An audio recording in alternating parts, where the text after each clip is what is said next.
the idea is that as the bleed through on the ballot, as the scanner would cause an error and an error ballot. By creating the error ballot, the election officials basically would slide those votes into a batch file that could be adjudicated by the election administrator or the operator. And the green button was to say, okay, there's an error, but go ahead and push cast ballot, and it punches that into an error file that can be adjudicated by the election administrator. Now, and you examined the voter database, and your team did, right? Say again, sir?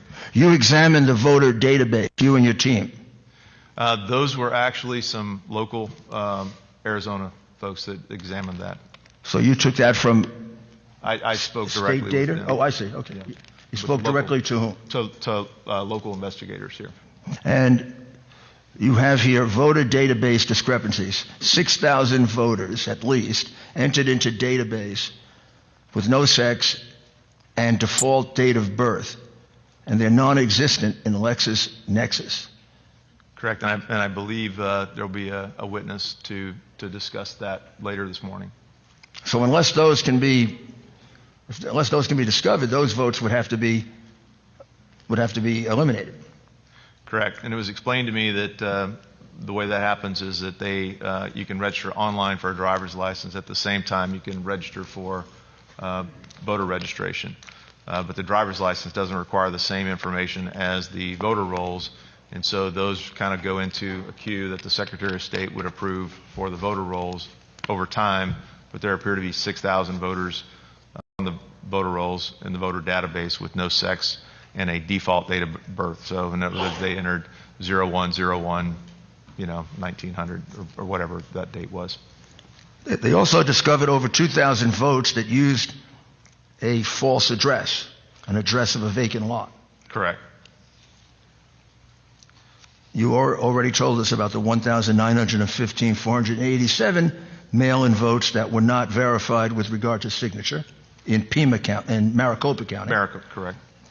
Also, in Pima and Maricopa County, Republican poll watchers were very often forced to stay outside, and unable to view the vote processing. Correct. Is there an estimate of the number of illegal immigrants that voted in the election? Has anyone done an estimate of that?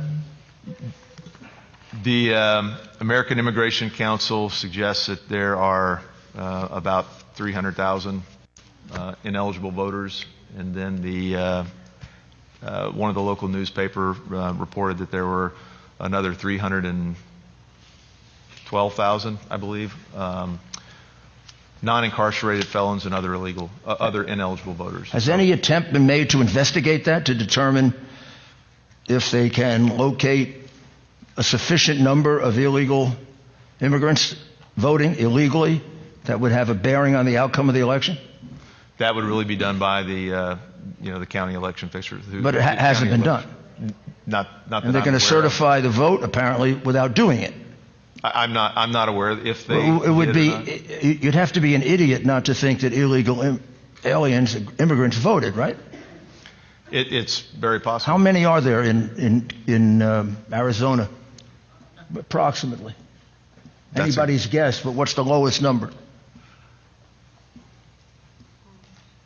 Can anybody help me with that? Question for the local legislatures. 5 million, 4 million? I wish we knew, sir. Pardon me? I wish we knew. Mr. Chairman. What's the lowest number we could use? 4 million? Representative Cook. Mr. Chairman, I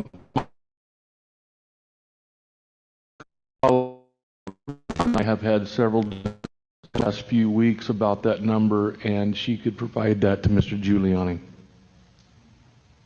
Mr. Chair. Please, Ms. Townsend. Mr. Chair, is this on?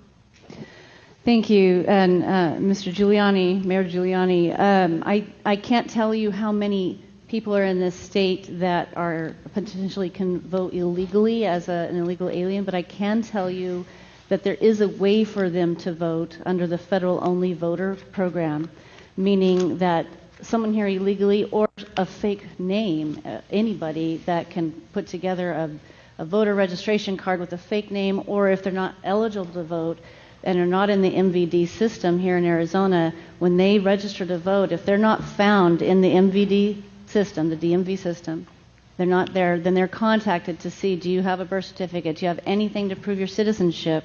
When they don't answer, then their name is relegated to the federal-only voter list, which there's 36,000 in the state of Arizona of people who can't prove their citizenship, can't prove they exist, other than when they show up to Election Day, all they have to do is show their bank statement, their title to their car, anything you can reproduce on your own computer with your fake name on there or whatever, and onto a bank statement, and you get a ballot, and you can vote for president and your congressperson and senator.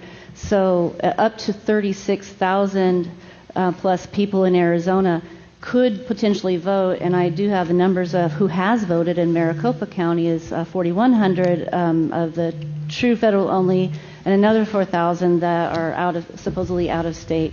So those alone haven't been researched deeply enough to know, does that name even exist as a person? And are they here? Is that someone here who's here illegally or not? So we don't know upwards of 8,000 people in Maricopa County alone who have cast a ballot who weren't able to. Well, I mean, that's pretty astonishing. So I will say, and I may be wrong, but let's say there were 5 million illegal aliens in Arizona. It's beyond credulity that a few 100,000 didn't vote, particularly given Representative Townsend's explanation that there's an encouragement that goes on to have them vote. Now, every one of those votes would be an illegal vote. Every one of those votes denies a lawful voter of their franchise. It just wipes it out. Has there been any attempt to try and investigate that after the election, even on a sample basis, like going to a district where there are a large number of possible illegal aliens, and go back and check the names and see, were there 5,000, were there 10,000, were there 20,000? Has there been even an attempt to do that? Mr. Chair. None that I'm aware of. Well, I mean, that's totally... Yeah. Can I speak to that, Mayor? Yes, please, Yes, please. please. You've been very helpful. So we put in, 2 years ago, we put in an elections integrity unit in the Attorney General's office, and I've been on the phone with them asking them what are they going to be doing, how can they look into this, and they told us that they don't have the authority to go out and look for a crime. They have to have it presented to them, so they can't go out and do an audit, they can't go out and actively research this. I also was told the same thing by the Board of Supervisors, that they cannot perform an audit above and beyond what's already been done that's in statute. So all we're really left with that I'm aware of is having, and as much as I appreciate this forum today, and I'm very grateful for you, we need an actual committee hearing. Like, I'm the chair of the Elections Committee. If we were to hold an actual committee hearing, we would have subpoena power to go and look at the machines, to look at these things, and inspect them, and get down to it. So we can do an audit. We just need to conduct a committee hearing to give us that subpoena power to be able to do so. Mr. Giuliani? So when this vote is certified, if that's not done, there is no question in any reasonable person's mind that the vote totals contain large numbers of illegal votes from people who are not citizens of the United States. The question is, how many?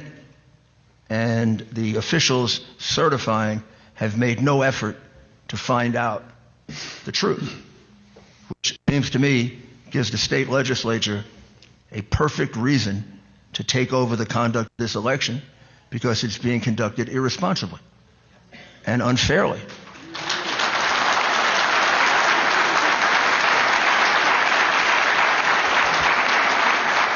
And why doesn't your state legislature exercise its responsibility under the Constitution? What's wrong with that? Mr. Giuliani, that is the essential question that we are here to ask. Good. So now, anything else? Colonel, you did a great job. He's available for any more questions. And If he'll you are be done, available all day. If you're This done, is- Mr. Giuliani, we do have a number of questions from the panel members for you, sir.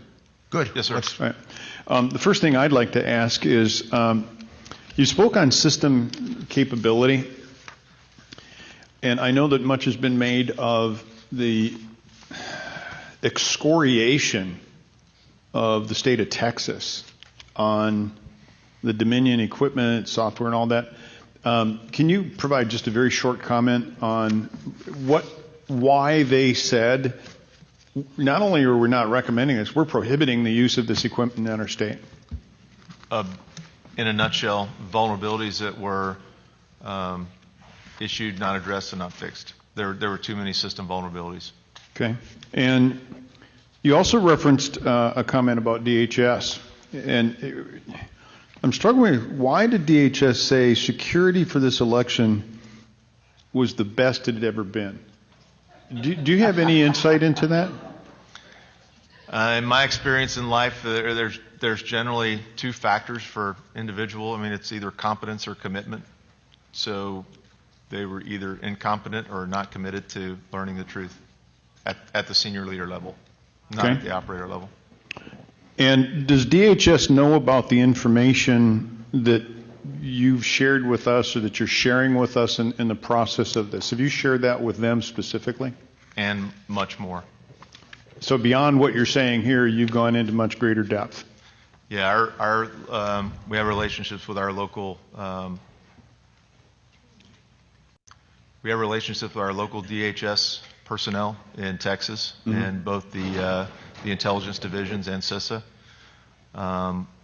When I started working on this project in August, I called them up, said, "You guys have got to come out and look at it." They did. They spent an initial 3 hours going through this data. At the end of that, one of them said, "I think I need to go outside and throw up."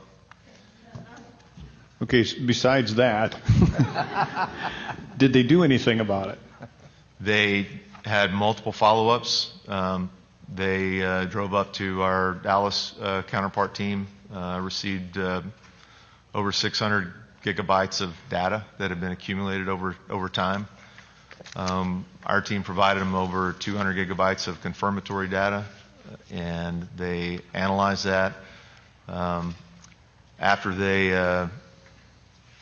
they analyzed, there was a scan, a passive scan done.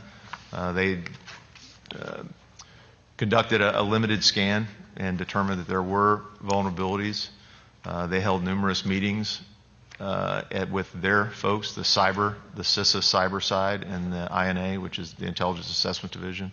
And I'm sorry, CISA, could you let the folks who are watching know what CISA is? CISA is the agency in DHS that's responsible for cyber and infrastructure. Okay. Members, any other questions? Representative Biasucci.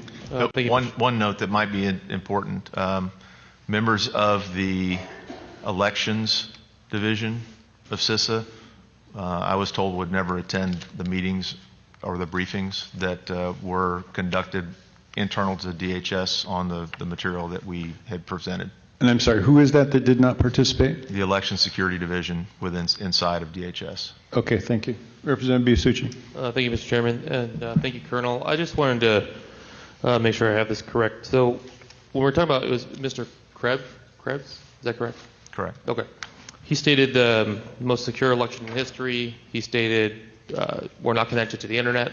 He stated no votes leave this country. This is all things he's stated publicly. It's all on the CISA website, correct? Right. So are you willing to say under oath that you have seen the connection to the internet? You have seen it go offshore to Germany, Frankfurt.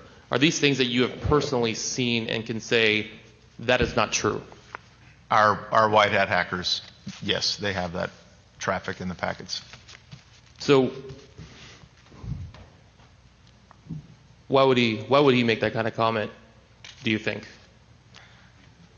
Either not knowing, believing the myth, or not wanting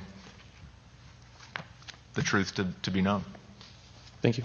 Senator Morelli. Yes, thank you, Mr. Chairman. Yes, Good morning, Colonel. I've got a couple questions on the Board of Supervisors.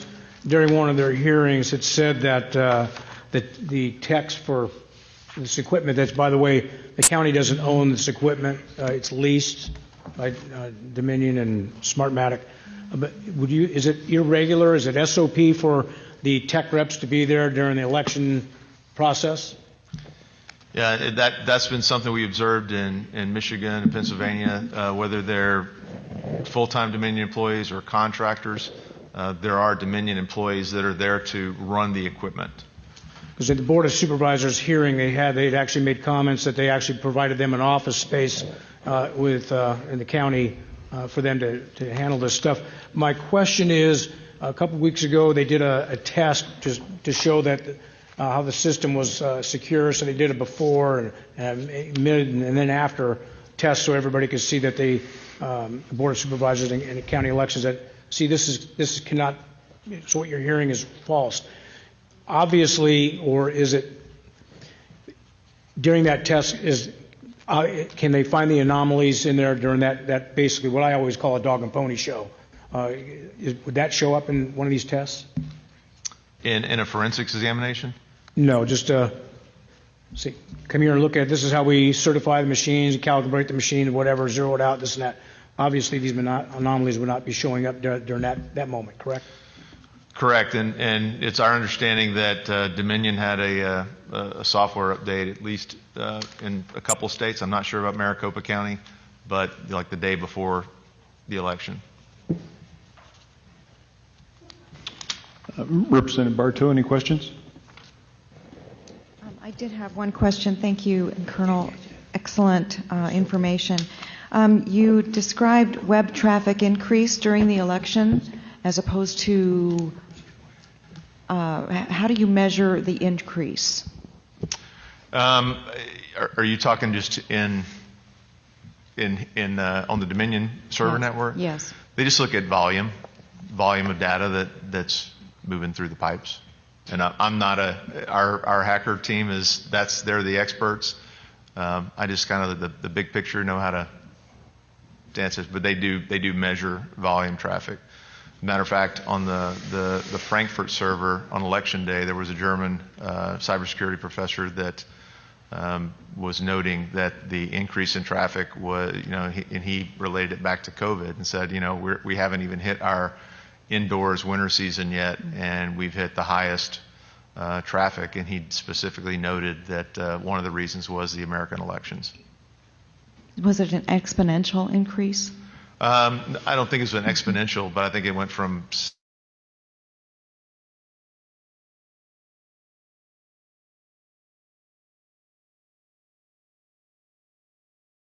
Okay, to my unqualified mind, I don't know exactly what that means, but it sounds big.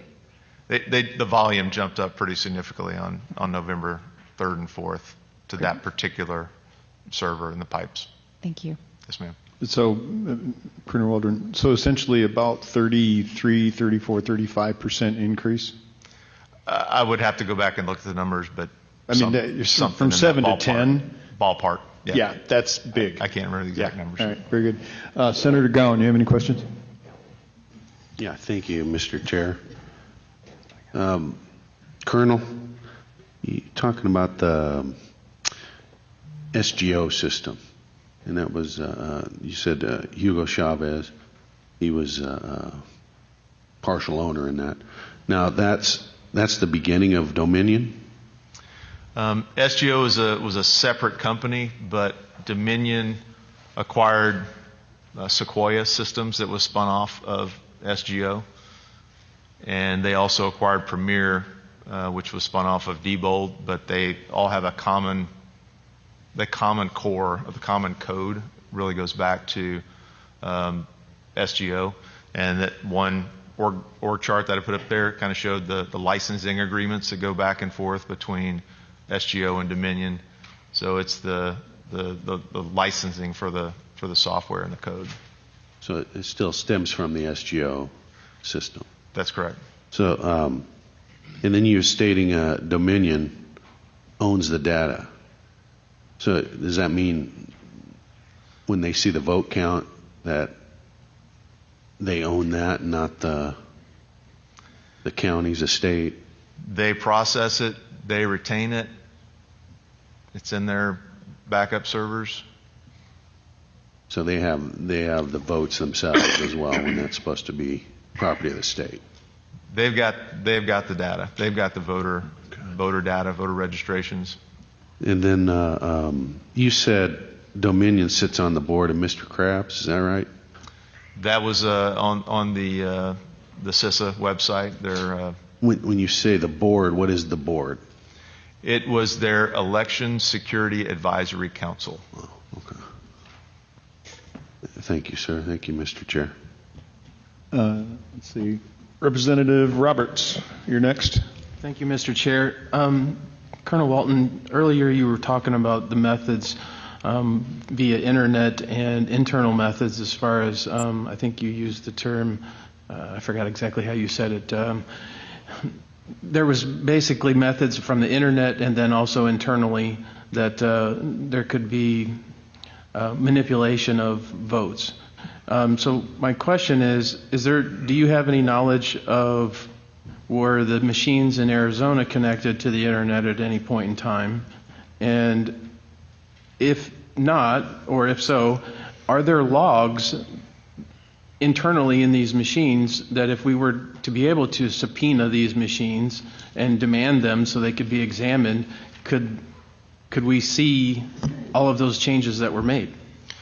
So when you watch CBS, CNN, any of the mainstream media where they've got the live vote updates, that data is passed live. I mean, it's as the votes are updated.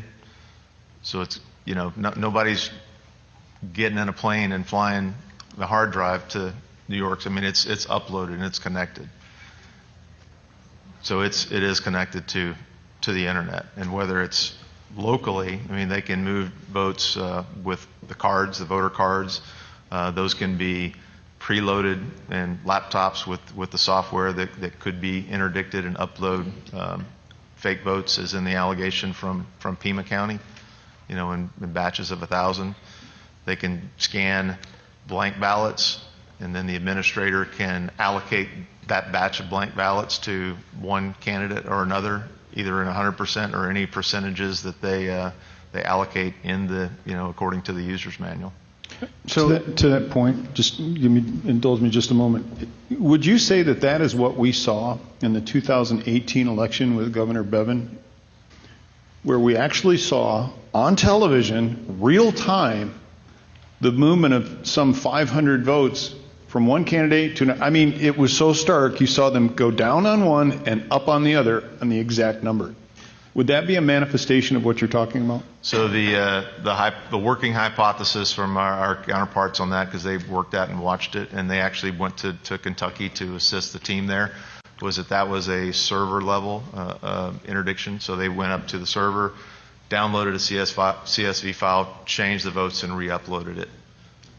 Thank you. Representative Roberts. So just to kind of tack on to what we were just discussing, it's my understanding, because there was an article here in Arizona from the Arizona Daily Independent, there was a quote-unquote whistleblower that was talking about issues that they had observed. And so one of the things they were talking about was that the data from the machines was being moved via the hard drive.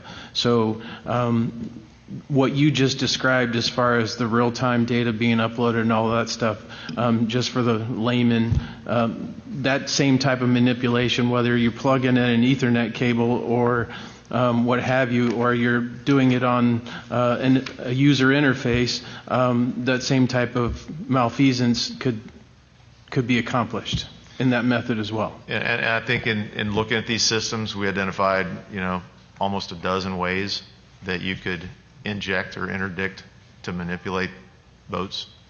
On that note, you said earlier that pretty much all of these machines have vulnerabilities. So is there any system out there that you're aware of that is worth exploring, or do we just need to go back to the paper ballot? There is MIT developed a system with some capital infusion. It's a system called VOATZ, V-O-A-T-Z, and it's a blockchain type system. Again, it's when I first became aware of this, I went and talked to some friends of mine who were bank presidents, and I said, okay, why can't we apply banking principles? Because if you want anything done right, you go talk to the money people. That's who protects their stuff. And he said, oh yeah, this is, and it's an app. You can do it as an app with, tie it in with Real ID and a blockchain type solution, or, you know, the next generation solution. But there are systems, and I believe the VOATZ system is deployed right now. I believe there, and I know West Virginia is one that I remember reading on their website. Thank you. Sir, Senator Allen, any questions? Yes. Thank you, Mr. Please proceed. Thank you, Mr. Chairman. Appreciate it. Thank you, Colonel, so much for being here today. I'd like to go back to the Board of Supervisors letter where they talk about certifying the Maricopa County election. And they have 5 points that they make for the reason why they call this a reliable election. And my concern is, of course, over the Dominion tabulation equipment. They said it was vetted by a bipartisan equipment certification advisory committee before the contract was finalized.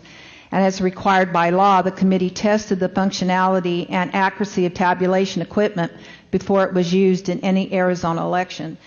Well, after listening to your testimony, that does not give me any confidence, because the machines, of course, can perform very accurately.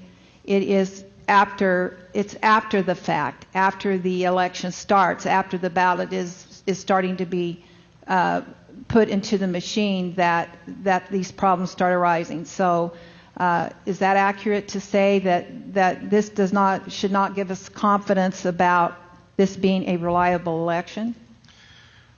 Ma'am, anything that is software based can be manipulated and changed with a click of a button. Or, you know, you got 2 USB drives, plug one in and you get one algorithm, you pull it out, you plug another one in, you get a different algorithm.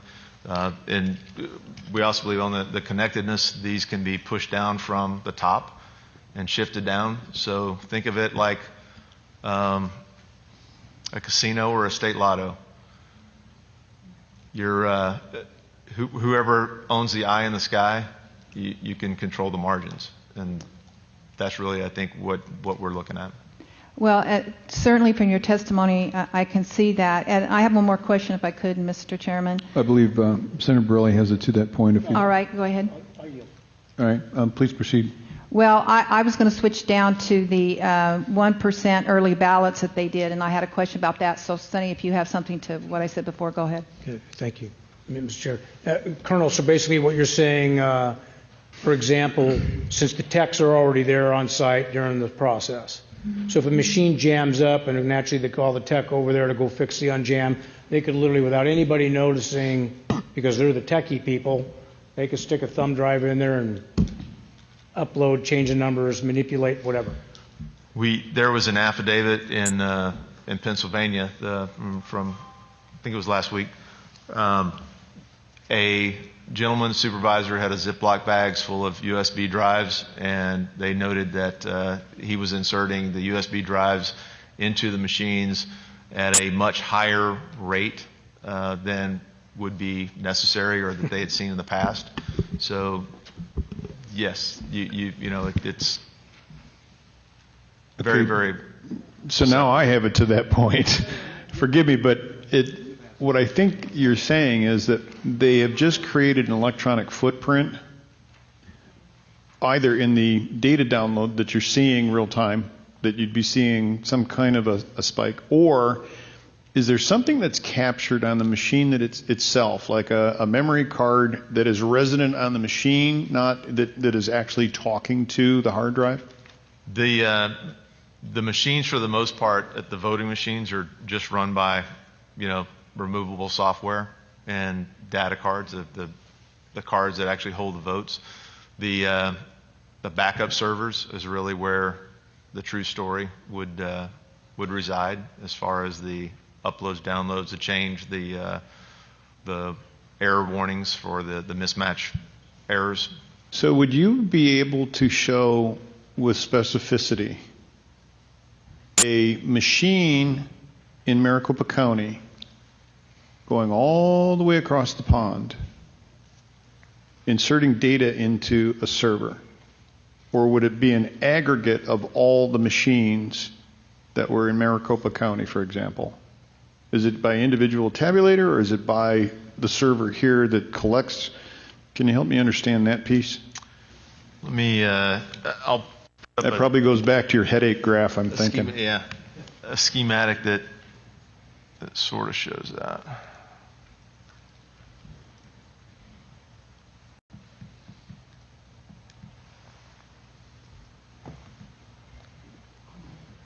The reason I asked the question is we're still looking for evidence, and if that is in the evidence package, that's certainly something that we would want to know about. If we don't have it today, something that could be forwarded to the body would be great.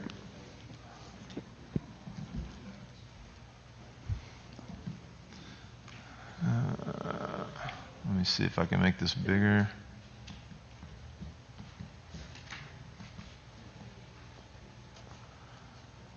So this is Dominion voting, the high level.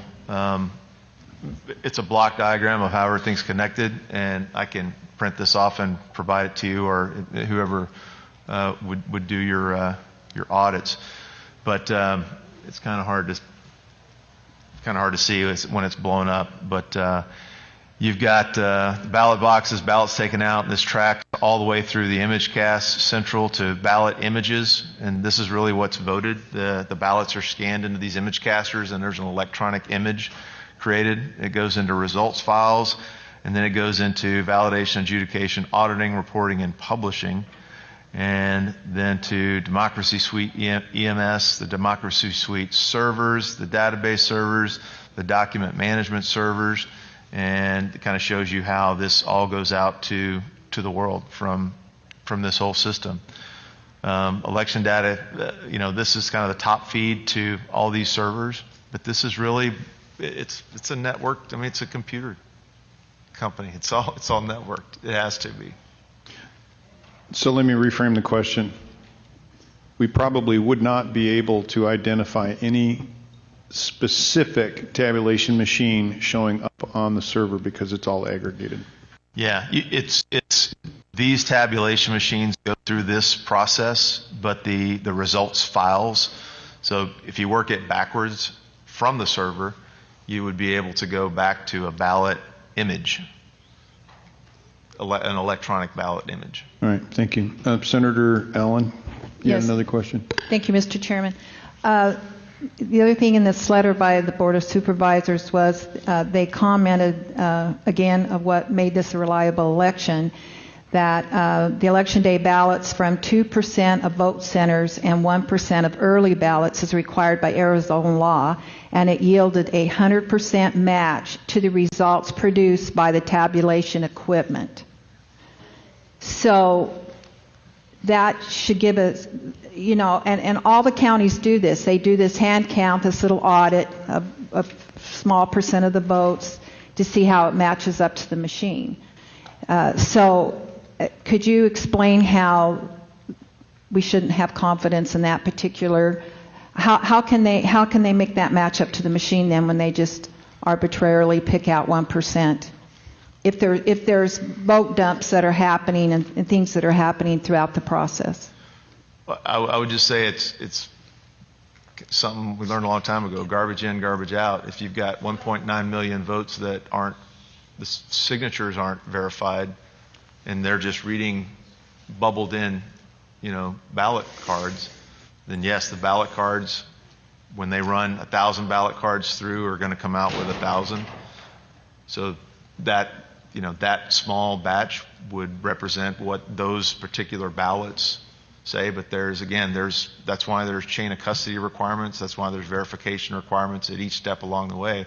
So if one of those steps is broken, then the validity of the whole process is in question. You just don't know. Right. Thank you. I think we're definitely, sir, in a new day when it comes to what is taking place across this country with voting, and we're going to have to probably really look at that. Thank you. Representative Townsend, you have any questions? Thank you, Mr. Chair. And Colonel, I just have a quick follow-up to some of the stuff we've been talking about as far as the security of the machines themselves. And as we know, like whether or not something happened or didn't happen, I'm most concerned with voter confidence. And if there's all these holes, then we're going to really deflate or collapse voter confidence. So I would like you to reassure me on one particular item.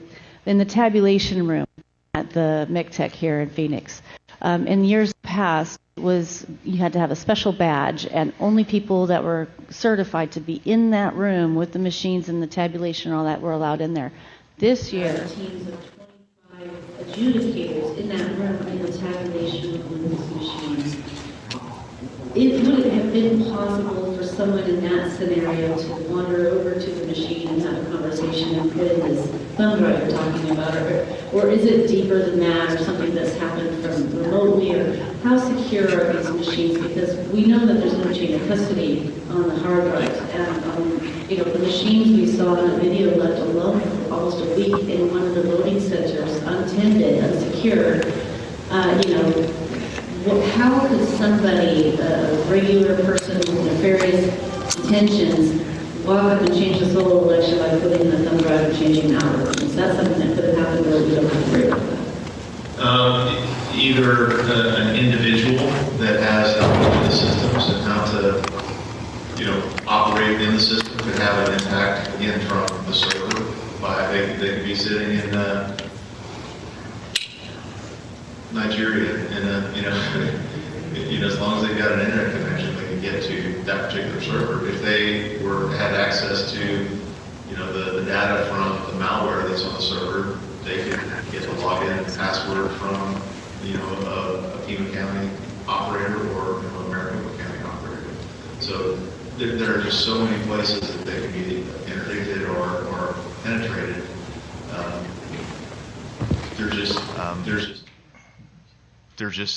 There's just too many to describe. But there's a lot of ways it could be interdicted. Mr. Chair and Colonel, so what I'm hearing you say is I can't be confident that a volunteer of a political party that the entire recorder's office and the elections director, everyone could have been on the up and up, and this is the most secure election ever. But if one random volunteer with the right information were to be in the tabulation room, could have then breached the security of the machine. Correct. And therefore, we cannot stand here and say we are confident with that kind of access to these machines left in buildings for a week.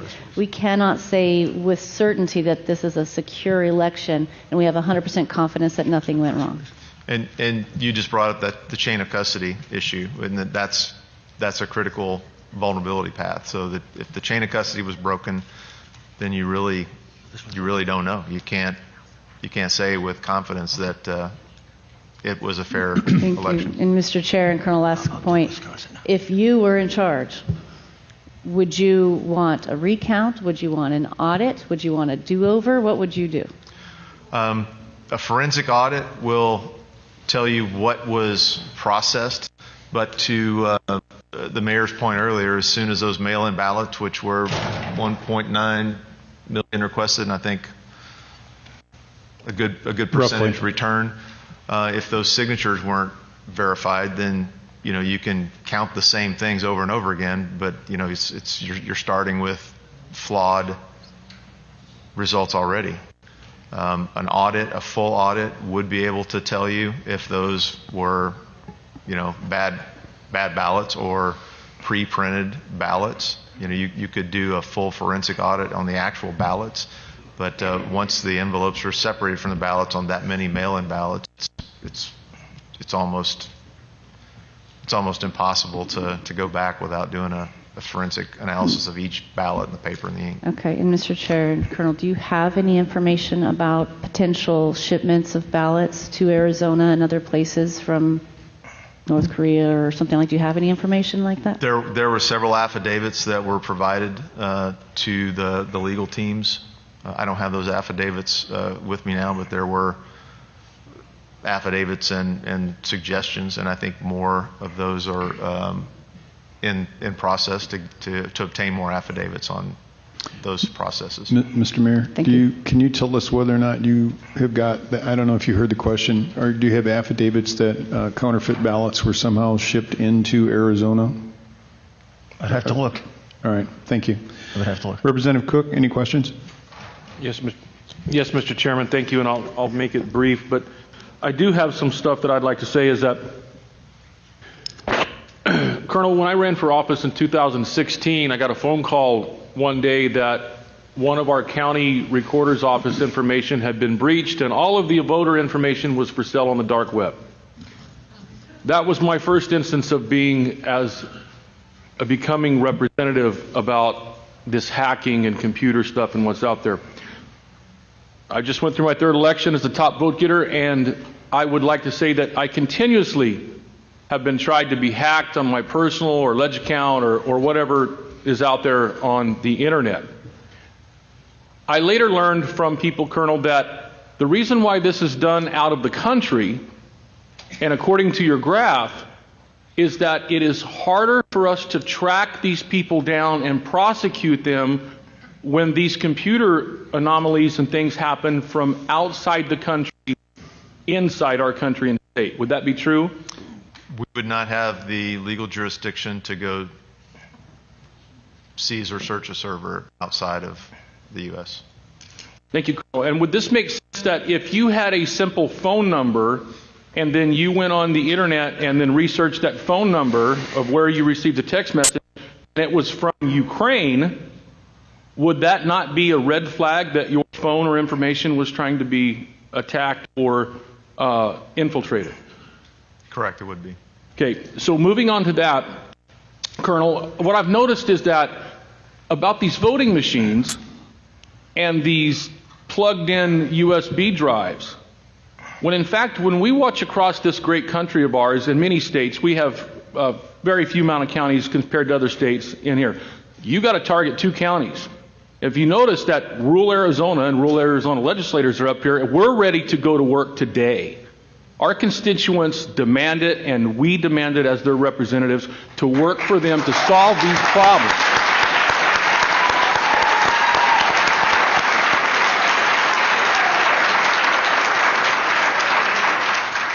But what happens, Colonel, is that the same thing when we look at this country on a map and counties that vote for the President Trump versus counties that don't, it's the population and the masses. So I'm going to get to my point about Maricopa and Pima County.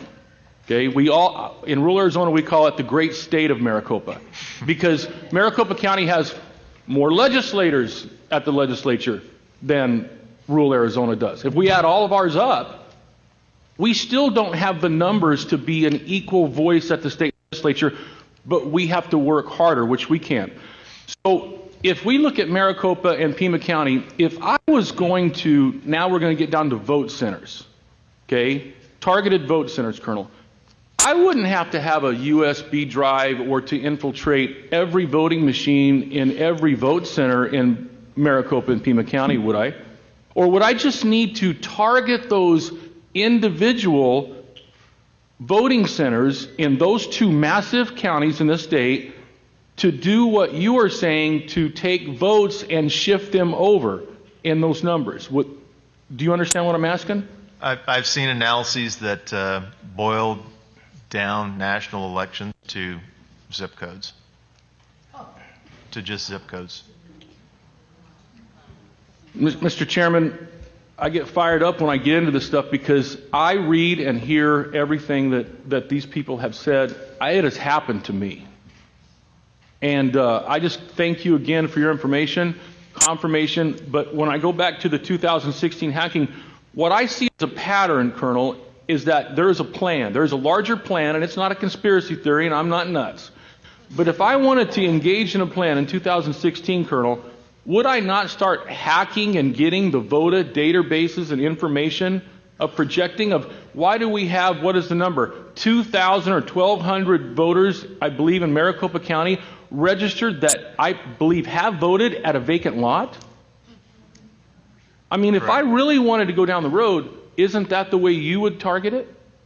Yeah, and again, it's you can interdict this in multiple levels and multiple methods, and I think that's what's happened. There's so much out there, and it's to your point, you're not a conspiracy theorist, but it's really hard. They've made it so hard for the public to understand it, and we call that in deception operations ambiguity increasing. And Thank you, Mr. Chairman, Mr.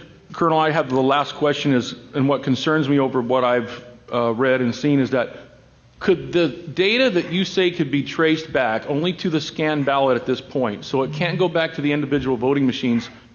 Could that be bleach bits or whatever that stuff is? Could the tracks, the longer we take to actually get the machines and check these things out, could there be time to erase that information and cover up if there was a crime or misdealings?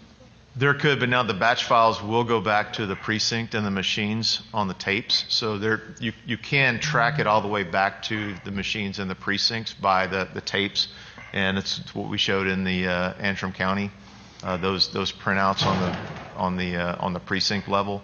So that you can go back, but really all that's necessary to do, there's not really a bleach bit. It's just pulling the USB drive out of the voter machine and the tabulators.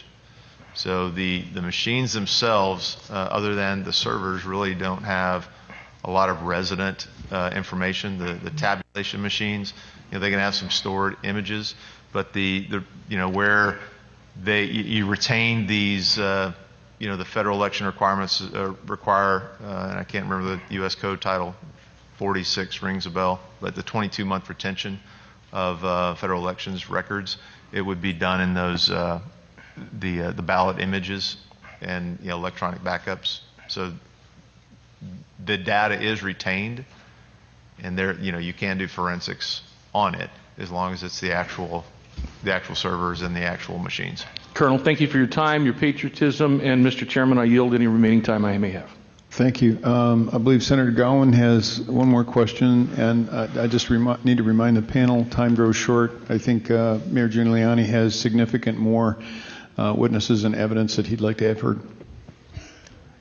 Thank you, Mr. Chair. Thank you. Colonel, I just want to get on, come back to the Dominion situation here. Where are the backup servers? I'm sorry? Where are the backup servers? I am not exactly sure. I can try to get that information provided to you. And this company, I think the mayor said they were a foreigner company.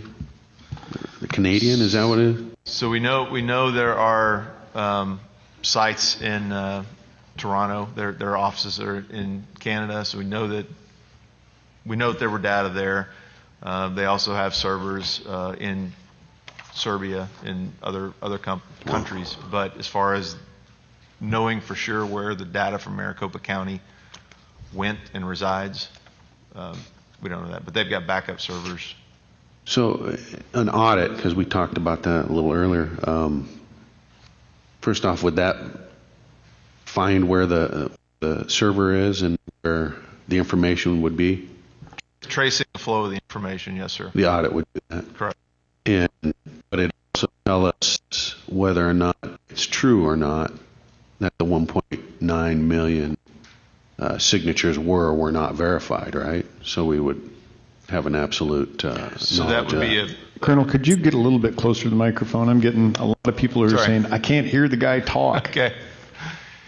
So the adjudication of the signatures on the ballots, that would be totally separate. It wouldn't be necessarily a digital forensic process, but that audit would be, have to be conducted at the county level on all the envelopes.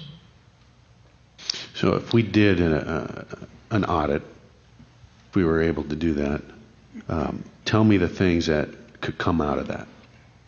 Well, if the signatures on the envelopes were invalid, you could necessarily get a percentage of the votes that would be disqualified. But again, when the ballots are separated from the envelopes, you can't tell which ballot came from which envelope. So really all that would tell you is a percentage of that, the percentage of those mail-in or absentee ballots that were not legitimate. So what could the server tell us? The server will basically tell you all of the electronics. So once the ballots are processed, the batches and the images, that'll tell you where all those goes, and it'll also tell you any changes to the software, any updates, algorithms that were in place, and that's all present at the code level. And that's really what these companies have balked at, providing access to the code, because they say that that's their intellectual property, and it's they've been successful at preventing folks from analyzing the code. So they're utilizing their system for our elections, but it's their property. And counties and states have signed up for that. Thank you. Senator Borelli, final question. Yes, Mr. Chairman, and Colonel, just for clarity, not only can these machines be manipulated with the thumb drive and everything else, it can be changed remotely outside the voting center. That's correct, and there are references in the user's manual that show how they can do that. Thank you. Mayor Giuliani, anything else with your witness here? No, I think. All right. I think we covered everything. Thank you, you, Colonel. Do you have a next witness? I'm looking at the clock, and I know that we've got a time management issue with one of our witnesses. Yes, I think we should call Anna Orth. Okay. Because she has an appointment, and we'll call her first. Okay, and then after that, Senator Pat Colbeck. We need to make sure that we have him at the airport by 1 o'clock. All right, thank you very much. Anna Horth.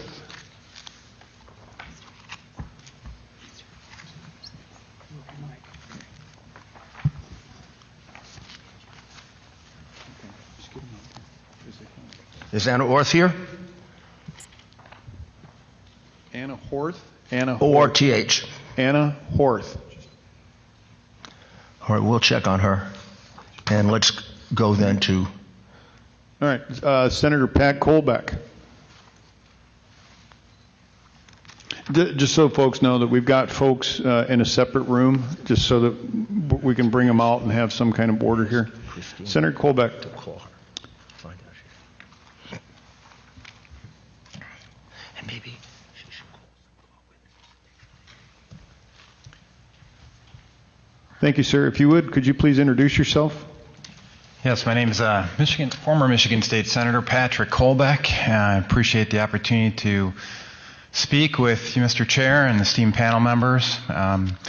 For 8 years, I was sitting on the other side of this testimony. I was where you were sitting, and hopefully I'll be able to provide kind of a unique perspective on what to look out for in this election. If you excuse me, I'm going to try to get my presentation up here and get that going. Pick it up. Yeah, technology's great until you want to use it. It's more difficult when you can't see. Nice job on the resolution of the screen here, by the way.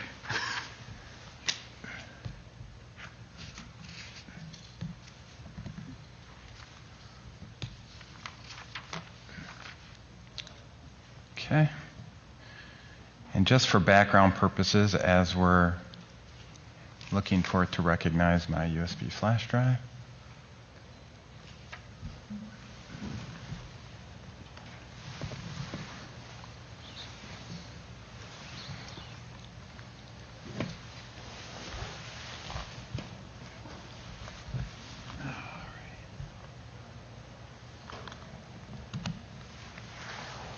There we go.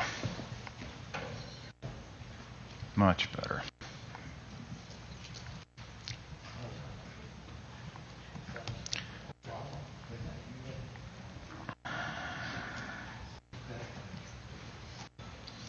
Et voila. Okay. Well, we still don't have it on the screen yet. Ah, there we go. All right. And if you would, please put it in play mode so we can see it. All right. Please proceed. All right. Thank you very much. It was a perfect compliment, I think, to Colonel Waldron's testimony here because kind of got a unique experience regarding this whole election process. first of all, I am a former Michigan State Senator. I served on the Michigan Senate Elections and Government Reform Committee. I took those duties very seriously to the point of diagramming out all of our election processes, so I had a pretty good understanding of how elections were supposed to work from a book perspective. But I have another perspective that's useful to this discussion, is that something that I couldn't do while I was running for office is actually, I served as a poll challenger in Detroit at the AV Counting Board for the election day from 5 p.m. through the next day into the evening of the following day on November 4th. So I was actually at the Detroit AV Counting Board, heard about all the things that happened there, all the cardboard up on the windows. Yes, I was there. I was one of the people blocked from returning back into the Detroit AV Counting Board, so I could resume my duties as poll challenger. I was up training our next batch of poll challengers as to what they need to look out for and what we had been seeing. And coincidentally, by the way, that was when they were counting the military ballots, which, just so you guys know, that's when they duplicate the ballots, because the military ballots come in a format that's different from those that can be read by these tabulators. And if you don't have a Republican and a Democrat watching that, it's ripe for malfeasance, if you will, and that's exactly what happened. So along with that background, I'm actually a certified Microsoft small business specialist. In addition to being that, I actually did cabling design in the International Space Station, so I have no problem working with technology, so it's kind of a unique background, and just so happened that I was right there on the Detroit AV Counting Board on the night of the election. So I'm going to focus in on just highlight 3 areas of the diagram that Colonel Waldron just showed you, because that's important for everybody to understand. For people on the ground, these are the key pieces of technology. He talked about ImageCast Central. That's the equipment that I witnessed out at the Detroit AV Counting Board. It features a high-speed scanner and a workstation associated with it. These were networked in turn with adjudicator machines, which anything that was rejected by the high-speed scanner would go over to this adjudicator machine. That was part of the absentee ballot counting suite, if you will, for Dominion. In addition, they had something that was called Local Data Center, where all the election officials would work from a central computer workstation with a series of laptops, et cetera, that were connected to the rest of these computers. We'll get into that in a little bit later here. But that ImageCast Central area is one of the key pieces of, or key systems, if you will, that are on the ground for the absentee ballots in particular. If you're at an in-person polling location, you'll have the ImageCast precinct set up, and that's on the right-hand side of this diagram. Up on the top is kind of the local data center and the kind of the eye in the sky, the overarching look at what's going on with the election. And we'll get into that in a little bit more detail later. And as you guys know, Dominion Voting Systems was used here in Arizona in Maricopa County, and they were using some of the same equipment we were just talking about in regards to ImageCast Precinct and also ImageCast Central, the scanner there. So I said that I was in your position before, right? So if I were in your position, these are kind of some of the key questions I would be asking in regards to all that we're hearing about this testimony regarding this election. Number one, was the chain of custody for the election artifacts broken? And thank you very much, Senator-elect Townsend, for bringing that up. That is a key term for everybody to understand, chain of custody. And we're going to go over a little diagram on specifically where some of my comments are going to focus in on in that chain of custody. All right, and the key is to hit the right arrow. All right, and was there evidence of election fraud? There can be fraud that happens that may not even violate statute, but you know that the intent is there to defraud the election, and they take advantage of loopholes that we have in the law. For example, in Detroit, we know that there was an ability for people to vote both at the polls and absentee. So some people's votes were more important than others. Was there evidence that election statutes were violated? Yeah. In Michigan, we have evidence to suggest that's exactly what happened. Was there evidence of foreign agents with the ability to manipulate the election data and third parties getting access to that data? We believe that we've seen evidence of that as well. But the other thing we need to ask is, well, all right, what are we going to do about it if we see all this happening? And what options do you have as legislators? All right, so let's go to this chain of custody, and I could go into a lot more detail on this chain of custody, but I like to simplify it into just 4 key artifacts. qualified voter file, i.e. who's registered to go off and vote in your state. Number 2, poll book. That's a precinct-specific extract of the data from your qualified voter file. The ballot itself, pretty important artifact, right? But then, in the spirit of the old Stalin quote, it's not he who votes that counts, it's the one who counts the vote that counts. You got to look at the ballot tabulator and how the votes are tallied. And that was my focus when I went to the Detroit AV Counting Board. I was one of those folks that was not specifically assigned to any particular counting station. I was looking at the big picture. And we'll go over what I found here in a sec. First of all, everybody hopefully has seen the idea that there's been a lot of voter anomalies. This is our first clue that something's happened. When you're on the ground, you can see all the things that are happening, you know, onesie twosie style, and you say, hey, wait a minute, that envelope was backdated, or you can see that they adjudicated something in favor of the Democrat instead of the Republican or something like that. That's easy to go off and see, but it's very difficult to see the big picture. That comes out afterwards with experts like Colonel Waldron. And in this case, we first started seeing issues when people were talking about Benford's Law being violated. That's actually used in criminal court cases to determine whether or not fraud existed. So that was the first indicator that some of the analyses we've seen flagged that. That's not proof. I mean, it's getting it's telling you that it's you've got something off here that you got to investigate. Then we've seen linear regression analyses that there's a lot of noise in, but it seemed to indicate a pattern of vote distribution that indicated some data manipulation. Then, most recently, we have actually seen folks who believe that they've identified specifically what the algorithm that was used to switch some of the data. So, some other things that were kind of odd, and you don't see while you're necessarily on the ground, but in retrospect, you'll be able to get access to it. This is actually documented as part of the affidavit that was submitted in a lawsuit that's put in Michigan by Sidney Powell and in other states. And you guys have voted quite a bit. You guys are, most of you have already served in office, right? Do you remember any of your votes being tabulated with a decimal point on the back of them? I don't remember any. My 8 years serving in the Michigan Senate, any times where I actually had a decimal point after a vote tally. So that would suggest that a partial person was voting? Well, sometimes, you know, there were people that tried to make you feel like a partial person when you served, but no, that wasn't the case here. And so you guys have probably all heard about what I call the little switch, the Antrim County. We've heard testimony on that already today and some of the things that could possibly happen.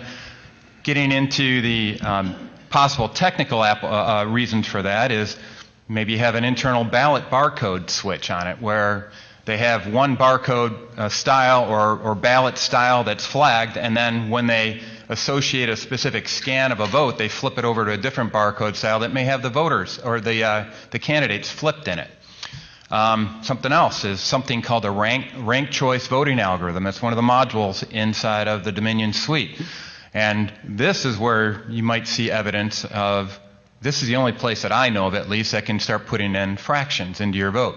Because if you meet a certain vote threshold, it'll go off and switch that, it'll prioritize the votes for the second choice, if you will, and give them 10% of the first choice of whoever, or 10% or whatever number you specify. It'll actually get into the point of allocating percentages of votes to one of the candidates. Another thing is data manipulation via remote access. And another thing to look at as you guys investigate what happened here or didn't happen inside Arizona is take a look at your public accuracy tests. And there are people that, this is usually in Michigan at least, it's specified what the standards are for that by the Secretary of State. And if you don't run all the possible permutations of votes that might happen on a given ballot, you may leave gaps that can be exploited. And I would submit, we're going to show one of the examples of where we believe one of those gaps is that you could maybe flip a vote from a certain candidate to a write-in candidate and preload this with write-in candidates, and we think we have evidence of that happening in Detroit. So, if you want to go off and check into this, one of the things you're going to need to do, is look into compact flashcards, event logs, and paper vote tallies. So these tabulator data cards, that's where the compact, that's where a lot of the election data we've been wanting to look at is going to be located, so please make sure you get your hands on that. Then we talk about the big switch. I'm not going to get any detail on this. Suffice it to say, in Michigan, you know, our current vote deficit for President Trump is being projected as 154,188 votes. we got more than that we can tie back to potential fraud. So in the state of Michigan, I know a lot of people have written us off in this context, but tell you, Michigan's in play because of what the level of fraud we've seen. So here's what our Detroit AV Counting Board looked like. And essentially it was set up so there's 503 precincts in the city of Detroit. They put in 134 of these ImageCast central stations all the way around. That's where the poll books were located. And there are about 2 to 5 precincts per ImageCast central unit. We had 5 poll workers per station. Overall, I would submit there was probably less than 10 Republican workers at that whole night sitting at those, and by law, we're supposed to have a Republican and a Democrat adjudicating ballots. Here's what I said, that I was looking at the big picture when I got in there. I was looking at the big picture. First question I asked was one of these chief election officials, his name was Chris Thomas, I said, who I worked with when I was serving in the Senate, I said, how are you going to protect the chain of custody around the tallies of the individual tabulators and your report outs to the county and all points beyond that? So we talked about the idea that this is getting reported out to the New York Times. You can see it on CNN and all that kind of stuff. Show me how that chain of custody is protected. And this election official, who was state elections director in Michigan for 2 decades, said, I don't know. Now, this is kind of an important data point, don't you think? And I was badgering him the rest of the night, and I said, you know what? He finally acquiesced and said, tell you what, I'll let you know. And then finally, the last statement he had on it, because I was pretty persistent, was saying, you know what, I'm not going to tell you till after tomorrow. And I go, well, you know what the primary duty of a poll challenger is? To make sure that the election process are executed effectively and efficiently and accurately and transparent manner. He did not allow that to be done. Now, I can see physical transfer of data. I can watch when somebody moves a flash drive from a tabulator to a central station, and I can go off and verify vote counts at that handoff. I can't get inside wires to go off and trace electrons through the Ethernet cables that I saw position, and that's the next point I want to highlight. And this is something important for you to understand here, is how these were connected. A lot of these election officials will swear up and down that none of these machines were connected to the internet. And that's based on propaganda being pushed by companies like Dominion Voting Systems. They will say that they have an air gap. They will say that they have firewalls in place. They have encryption in place. And I hope to demonstrate here that that doesn't mean a heck of a lot. Any hacker worth their salt knows that if one computer is connected to the internet, they're all connected to the internet, firewall or not. And so here's a diagram that I put together based on, this is literally midnight the next night, before I forgot everything. I wanted to make sure I document everything that was there. I went through and physically traced all the cables from all the tabulators and adjudicators to the local data center at the top. So it's that local data center that we have election officials that did confirm that that was connected to the internet, but they said none of the tabulators or anything else were connected to the internet. I can show physical connection between those tabulator machines via Ethernet cables, 2 routers or managed switch. It's tough to tell from 12 feet away. But it's a router type of device connected to all the other devices on this network. And as Colonel Waldron pointed out, it's designed to work as a network. And so all these tabulators were connected to one another, all the adjudicators were connected to one another, the local data center that they acknowledged was connected to the internet were connected to these tabulators and adjudicators. So, and so if that wasn't enough, we went around to all the different computers and observed in the bottom right-hand corner of all the computers, and I can't do this because it defaults into a certain slide presentation mode, but if you have laptops that are window enabled and you're connected to the internet, you roll over that, and you got a Windows 10 device, roll your mouse cursor over to that bottom right-hand corner and you'll see a LAN internet connection icon. And you roll over it, it's going to pop up and say, connected to the internet. They wouldn't do that test for me to go off and demonstrate that. Yeah. So, guys, it's serious stuff, and I also wanted to highlight, I took a snapshot of what the Wi-Fi connections were at that point in time. And one of them is called AV_Connect. I wonder what that was connecting. Part of their spec that they have in the contract with the state of Michigan that are supposed to be connected via Ethernet cables. And they even have cellular-based modems that they can plug into a lot of these items to transfer the data over the internet. They've got a Dominion Tech support manual that says connect it to the Ethernet. There's no denying that this was network connected. And by the way, even if they say it wasn't connected to the internet, in the Detroit AV Counting Board, I can trace a physical connection that says that the system that was used to tabulate 172,000 plus votes in the state of Michigan was all networked together. So even if it wasn't some guy sitting in an ice shanty in Antarctica connected to the internet, that one guy in the city of Detroit that had access to all that information could modify the votes locally there. And so why does it matter? Well, we already talked about these man-in-the-middle attacks. We talked about there in the Sidney Powell lawsuit that's out there. There's additional exhibits that highlight that these passwords are available on the internet. And when you have a man-in-the-middle attack, you think you're getting the right data, you think you're talking to the right person, but you ain't. You're talking to an in-between guy. We also got NAIST that left a key under the mat. What do I mean by that? All the specs on what files to look for, what their file size is, everything else for the voting system is left up on the internet for everybody to go off and say, I went there myself, I could download this file, took that extract from it. You can find out everything you need to go off and manipulate as a hacker. And we've got Challenger observations on the ground that attest to each and every one of these, and I just want to highlight one of them, the poll worker observation, that he actually observed the fact that the printout of the tape said that there were write-in candidates on it, yet when you actually, he will test in his affidavit that there were no write-in ballots submitted. Senator Kolbeck, Yep. we're out of time. Yep. So thank you very much for your testimony. We also appreciate the slide deck that you presented, and if you are willing, would you please distribute that to the members of this panel? And I'm sure Mayor Giuliani would like to have it as well. I will leave a copy for everybody.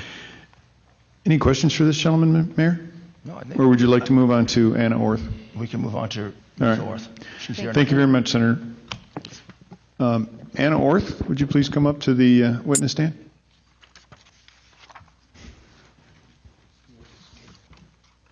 I guess it's a table, not a stand. I was just corrected. The witness sit.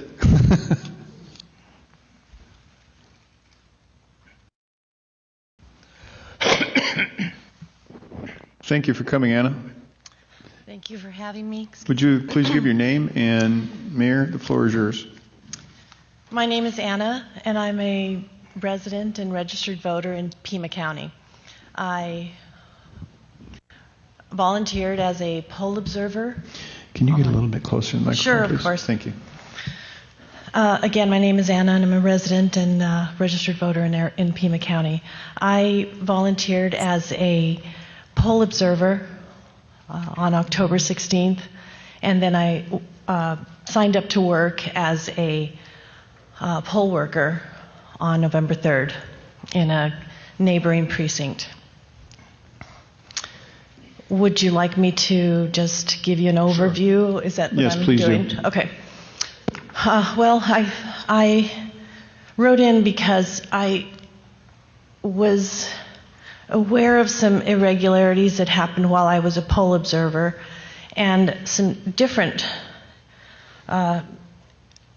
activity that I just felt uncomfortable with on Election Day. So I'll go ahead and start with what happened on the day that I was an observer. I was certified prior to that to be able to watch the two people that would be correcting the problematic ballots, which I guess are called, they were duplicates.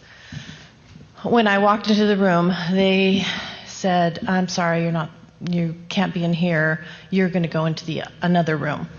So I had to walk back to the front desk. I was escorted from that area back to the one area where the ballots were being separated from their envelope. And there were 30 to 32 people doing this, and there were probably 14 to 17 tables where they are sat two people, and it was supposed to be a Democrat and a Republican. But not every table had a Democrat, but not every table had a Republican. So many of those tables had either a Libertarian or someone. There was one table with someone from the Green Party, and then there were 3 or 4 tables that had a Pima County worker at each of those tables. And they worked there at the elections office because when people came in from the building, they talked to them, and their conversations led me to believe things like, oh, did you leave your lunch? Did you bring lunch? And they said, no, it's over in my office. I'm going to go get it later. And she was back in 5 minutes. So similar situation conversations that went on with people who came in with those workers. I found it difficult for me to be able to oversee 32 people and what they were doing. I was able to catch a few of the things that were mistakes, or where ballots were just, they were taking them out of the envelopes and putting them on in a pile. And their job in this particular room was to watch, to make sure that the ballots were in one direction, and then they would double check the count of the ballot to the envelope, I imagine, to check it against the envelopes that came in. Each table was given a bin to put these in, and these bins would then go to another area where they were being stacked up to be tabulated starting on October 22nd. Many of these had mistakes, or they were written in pencil, and the workers, as I went around, had questions on, is this a good ballot, is this not? I was told by the gentleman that ushered me out of the place where I was supposed to be and said, you aren't to talk to anyone. You do not communicate with them. If you have an issue or you see an issue, you need to go to the supervisor, which is at the front of the table, front of the room. So as I saw things, as I went around to each table, I would go to the supervisor and I let her know, they don't know what to do with this ballot. It's in pencil or blah, blah, blah. And she'd say, no, it's fine. It's fine. So as I went back to the tables where I saw these issues, under my breath, I said, you need to go tell her. You need to go talk to them about this. And so many of them said, what do I do with this ballot? It's in pencil. Oh, it's fine. It'll go through. Or some people wrote over their ballot, over the little oval circle where they were supposed to mark, and those were put into a separate pile that would be called duplicates. Those duplicates then went to another table and were then taken to the room where I had been ushered out of. And there was one person, there was supposed to be a second person, and I said, is there a Republican at that table? Because I said, is there a Democrat and a Republican? And he said, well, we hope so. They have to, if they get here, but it'll just be me. And hopefully a second person. So as I saw these ballots along this area that they marked as dupe, which I understood to stand for duplicates that were going to be fixed, they would then be taken to the table, to the room where I could see it was a glassed wall between us, and they were taken around to the other side to be dealt with. I didn't get to see that at that point. So when I left and the other person took over for me at 1 o'clock, I was there for 5 hours, I shared with her, I said, there's a lot of mistakes that are happening. They're not putting them in the order that they need to be in. So when they get folded, they become a duplicate because they can't be counted. The machine wasn't going to accept them, so it had to be then taken out of the pile and put into a duplicate. So when I left, the man who had ushered me out of the room, the first room, came to get me at 1 o'clock and walked me straight over to the front desk. And he said, I hope everything went well. And I said, well, my concern is not necessarily where I was. It was hard for me to watch 32 people by myself. But more concerning is when these ballots were opened in the other room. And so to give you kind of a sense of how it worked is the ballots, however they were collected, were brought into an initial area of the Office of the Elections in Pima County. And in that room, the envelopes were then opened up and the signatures were checked. So then they would go through a double door where they were then sent to the room that I was in, where there were as many people as I explained before, trying to put them in an order, not necessarily of where they were from, but how they came in. So let's just say there were maybe 200, 250 per box, I'm not sure, but they came from different zip codes, different areas. It was whatever was mailed in. And then those were then put aside to be counted after the 22nd. My concern was the amount of ballots that were considered to be problematic that were then leaving the area that I was in, going to a room where there were only supposed to be 2 people, and yet not even sure there was 2 people. So that was my experience as an observer that I shared. I thought that was concerning. The other thing is when I came back to drop off my ballot, I had to drop it off outside, and there was no longer a police officer, and we found out that it was because our mayor, I live in Oro Valley, but the Tucson mayor wasn't allowing a police officer in front of the office anymore because it was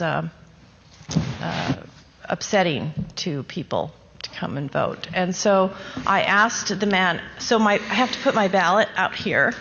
And he said, yes. So I said, how can I be sure someone isn't going to come and take this big box? And he said, no, we're watching it. And I said, who's you? And it was him and an elderly woman who was about 85. I don't know, and I'm sorry, meaning that she looked fragile, and I don't know how that could be protected. But I was a little concerned about that. It did make it in because when I checked my ballot, it was counted.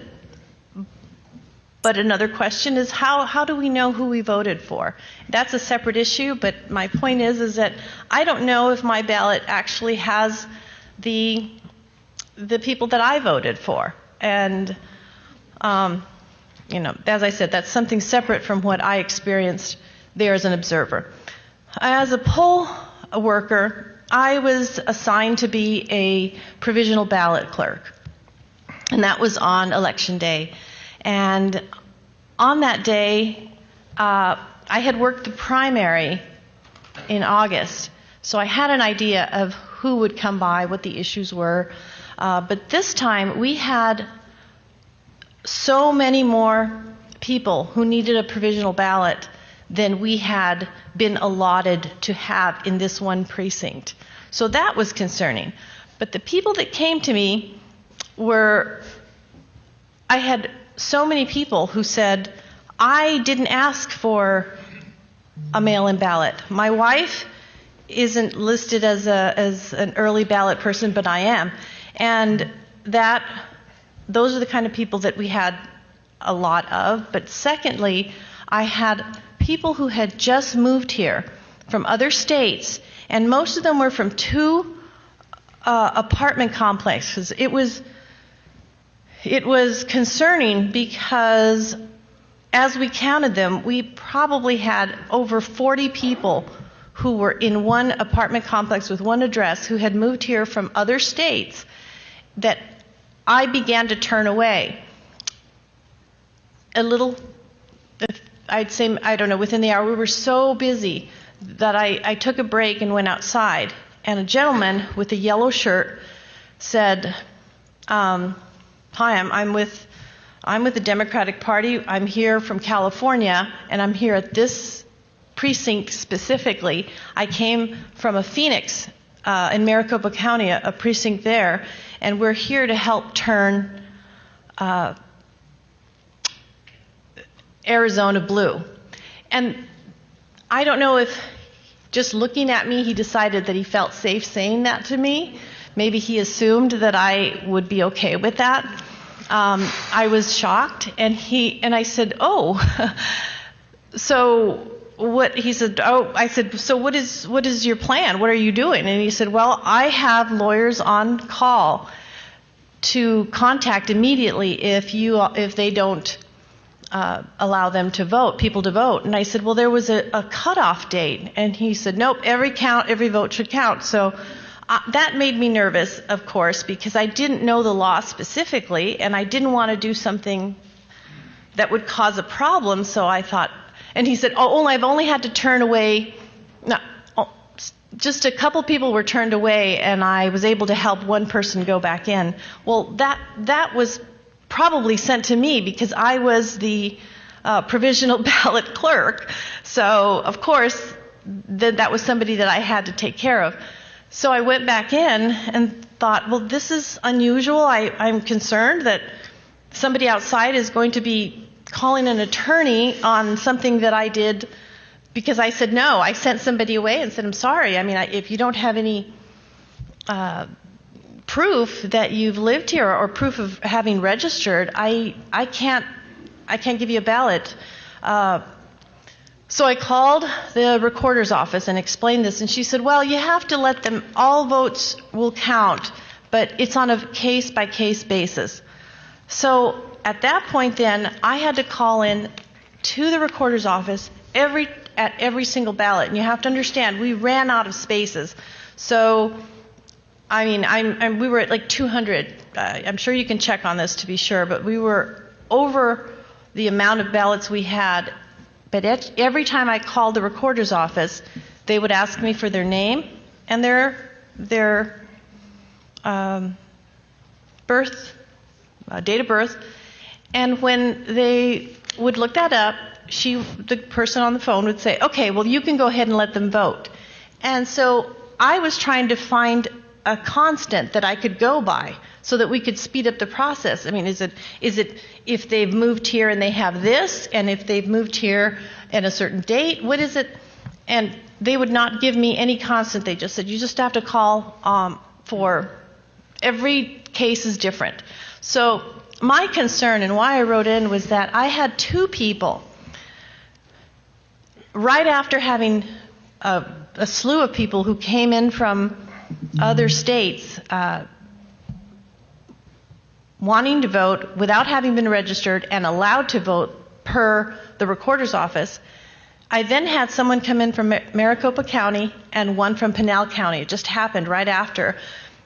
And each of them, when I called in, they said, nope, you're going to have them go back to Maricopa County, and the other one will have to go back to Pinal. And I said, well, how is that this person from Wisconsin and this person from Michigan and this person from Kentucky was able to do that? And she put me on hold for a second and then came back and said, well, it's just that we have their records more accurately than we have for Maricopa. We just can't, we're not able to process a Maricopa County ballot. So I had to send them away. But then as other people were coming through, it made me question why that was happening. So I asked them, do you have information that will prove that you are a resident, that I can verify that you are registered to vote here? And they would pull out their card, and it very clearly said that they were Republican. They had a voter card. So to test this theory out, I called the recorder's office and asked them, and they were denied. I had to deny them. And so I was in a frenzy trying to take care of all of these people, but I found that the discrepancy between every vote counts and only those that the recorder's office would allow was indicative of how they chose who they wanted to allow to vote. And there was a consistency in the voter preference that they chose. And that concerned me because by the end of the night, which was at 8:15, after we counted all of the votes and they got put in the box and we were waiting for someone to come get them, I'm in the car and the election was already counted for Arizona, which I found appalling, first of all, after working 15 and a half hours taking in votes. But the experience really led me to believe that it was not, there should have been a system that we could have followed, because I understood that registered voters ended on a certain date, and you couldn't come in and vote. But I was having to allow people to vote that literally had just moved here within 2 weeks, 3 weeks. And they were all from two different, not all of them, I take that back. There was a large majority, a large percentage of people who had addresses from 2 apartment complexes. And the last thing is that I had a homeless man who came in with a registration. And the reason I know he's homeless is because I said, "Where do you live?" And he said, he didn't speak English, and he said, "I don't have a home, but when I was at a shelter, they registered me at the recorder's office." So when I called about it, and they said, "Well, he was probably registered to be in this precinct." I said, "But he doesn't live here." And they go, "Well, it's anybody who was registered downtown can vote." And so I found that to be odd. And last week, for work, I was on the other side of town, and I saw this gentleman on the south side of Tucson with his shopping cart. And I swung into the parking space and called him and just said, "Hi, can I talk to you?" And when he saw me, he ran out, for who knows why. But my point is these are the kind of people that had apparently permission to vote in a precinct that was literally 25 miles away because they had a voting card that was given to them from downtown, that it was a downtown precinct that allowed him to vote here. So my point is that if somebody from Pinell County and Maricopa County can't vote, how is it that in this precinct, how is it that a homeless man from another area of the town and also people from other states were able to get permission to vote? And that was concerning to me, and that's why I'm here. Ms. Orr, thank you very much. Mr. Giuliani, do you have any questions specific to this witness? Sure. Please proceed. A couple of, try to clarify. Just to give you a marker on time, it's 12:02. Okay. So you were there for 16 and a half hours, Ms. Orth? On Election Day? Yeah. Yes. Wow. And you were supposed to work with the ballots that were being examined? I was working with the ballots of voters who were not able to walk into the precinct to vote normally on a ballot. So some of them came to me saying, "It says that I got an early ballot and I never got it." Others said, "It doesn't even say that I'm on there. It says that I've already voted, or I'm not allowed to vote here." Those were the kind of... So these were ballots that had difficulties? Yes. And there were 28 or 35 people that were looking at those ballots that you had to observe? No, that was... Okay, I just described to you my experience as a poll worker on Election Day. Those 30 people that I mentioned earlier were when I was a poll observer on the 16th of October at the elections office in Pima County. And you were unable to see what they were doing? It was a room as big as almost maybe half the size of this banquet room, and I was an observer watching 30... As far away as we are? I could walk behind them. But I couldn't walk behind 35 people at the same time. And what were they doing? They were taking them out of the envelope. They had been brought in from the recorder's office where the ballot had been opened. The envelope had been opened, and according to what I was told, the signature had already been checked in another room. But you didn't see the signature check? No, I didn't get to see that. They would take these out, and they would take... Did you ask to see it? Yes, and I was not allowed... And were you refused? Yes. So they said, and I wasn't allowed to talk to anybody, but as I said before, I could talk to the supervisor.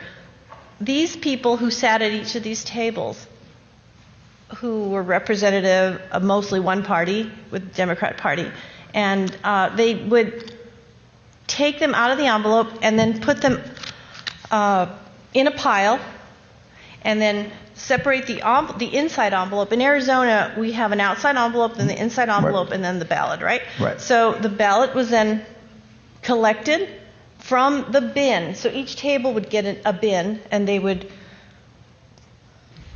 separate them, put the ballots in a pile, put the envelopes in a rubber band, put them to the side, and then mark that they had such and such amount of regular ballots and such and such amount of duplicates, problematic ballots, that then had to be taken to a table, and they would separate those, take the duplicates, mark them, put them at a table, which were then taken to the original room where I had been ushered out of. Not that I was not to help them. In a room that you were excluded from, they examined the signatures. Yes. No, they started examining the signatures, then were moved to this room. And then from this room, they were then piled to then be tabulated later. Did they do a further examination of the signatures? No, not in this room. The only room that was done in this... You observed no examination of signatures, and they refused to let you do that. Right. I was only allowed to watch these people put these in piles. So when I was ushered back So how many ballots do you think, just a rough estimate, how many ballots? 1,000, 100, 2,000? I would say each box had between 200 and 250 ballots.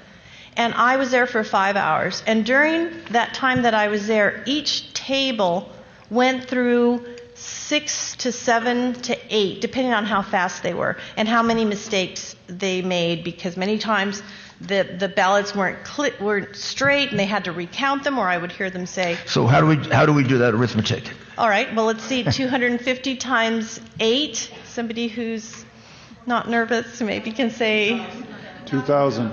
That's per table. And there were about 16 to 17 tables of 2 people doing this at the same time. So as I best understand this, there were 2,000 ballots times 17 tables. Yes.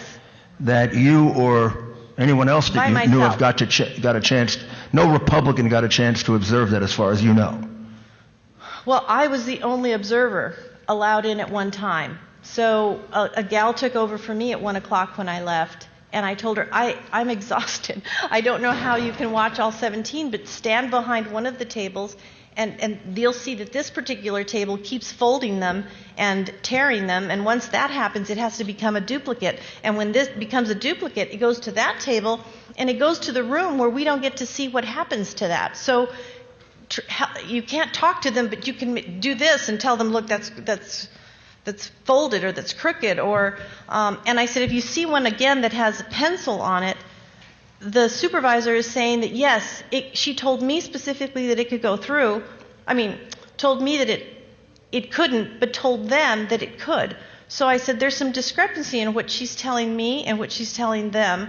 So just do your best to try to keep an eye on this particular table is doing this, that particular table when I walk by is doing that. That one over there has a Pima County worker on it, and she works here with them. And there's no Republican at that table, so it's very concerning. And so it sure that is. was so when I was ushered out, they came specifically twice to me and said, please don't talk to anybody, and you cannot leave on your own. Make sure that when it's time, what time do you have to leave so we can walk you out? When they walked me out, the gentleman said, I hope everything went well. And I said, well, I'm concerned because here they were, my only concern is the handling of the ballots, which makes them ineligible to go through the machine correctly. But it's the room before me and the room after me it's a concern. I don't get to see who... Well, let me ask you about that. So a certain number of ballots were now put aside as duplicates. Yes. Duplicates means that they had a problem. Yes, that they have to be duplicated. Right. So, it didn't mean there were 2 ballots. Right. That's what they called Duplicates can sound like 2 ballots. What it meant was there's something wrong with it, and therefore we may have to duplicate it. Yes, and that's the room that I was originally... And they were put aside. And they were brought into another room, and 2 people. You were not allowed to go in there. No, I was not allowed to go back there. So you were cut off from that also. Yes. I was specifically You were cut off from taken observing out. the problem ballots. Yes, I was specifically taken out of that room, ushered out, and brought into this room, which really was just the room, as I explained. And how many could you estimate that is? Each table would have an average of, let's see, I would say maybe 1/16 of the pile. So, let's say an average of maybe 10 to 20 ballots. But by the time I left, these bins were filled. They would fill them. They would go correct them or whatever it is that they did and brought them back. Best estimate. I would say my guess would be close to the day that I was there, just in 5 hours, maybe 2,000 ballots. Okay. Yeah. And you had a sense that when there was problems with ballots or whether someone should vote or not, the choices that were being made were to allow people that appeared to be voting for Biden and the Democrats to vote and declining those who appeared to be people who might be voting for Trump or the Republicans. Well, yes.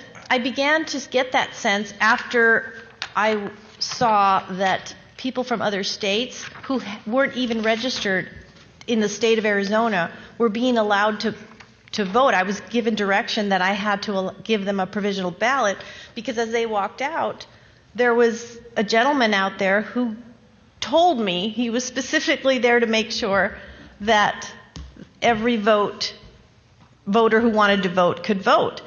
And so that was on Election Day, though, Mr. Giuliani. That's not on the Right. the day No, I observed. I got Okay. it. I got it. And on that day, that was happening. And then when I would get a voter who was from another county and had some indication, sometimes they had a shirt that either said Trump on it or they showed me their voter card and said they gave me some indication that they were a Trump voter, and I had to call on them like I did for every single person that came in to the recorder's office, and I was told to send them away. And so it was at that point that I started to see that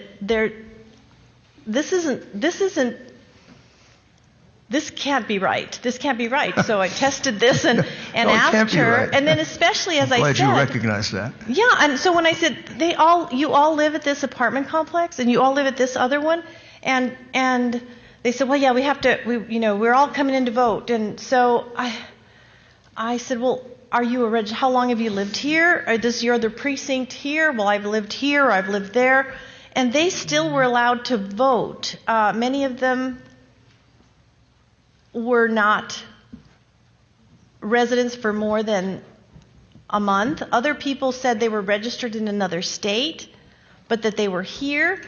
And then, as I said, I think the nail in the coffin for me was when this poor little old homeless man, and I speak Spanish, so I spoke to him and said, how are you here? And he said, I was told to come vote. I want to vote. And I said, okay. Well, where do you live? And he goes, well, I lived in a shelter downtown. Well, downtown is 15 miles from where I live. So Right. I'm sure that's not his precinct. He should be voting there. So you thought there were about 2,000 like this, roughly? I would say easily, just in the 5 hours that I was Okay. there, on one specific day, and that was on a Friday, they were going to be counted. They were being collected to be tabulated One on the last 22nd. question. The gentleman who said he was there to turn Arizona blue. Yes, that was a What guy. was he? What was his official position? He had a Was sign he an on. inspector of some kind? No, he was a poll observer that was from California. He was from L.A. And on a break, I walked out there and I said hello and just walking, and he said hi. And I said, what are you doing? And he said, well, I'm a poll observer for the Democratic Party, and I'm here. I said, oh. And he goes, the weather's hot here. It's not as hot as it is at home. And I said, well, where are you from? And he said, I'm from California. And I said, what are you doing here? And he said, well, I'm here specifically to help turn this precinct blue. Well, this is one of our problem ones. And I said, oh. And as I said to the panel over here, I don't know why he felt comfortable telling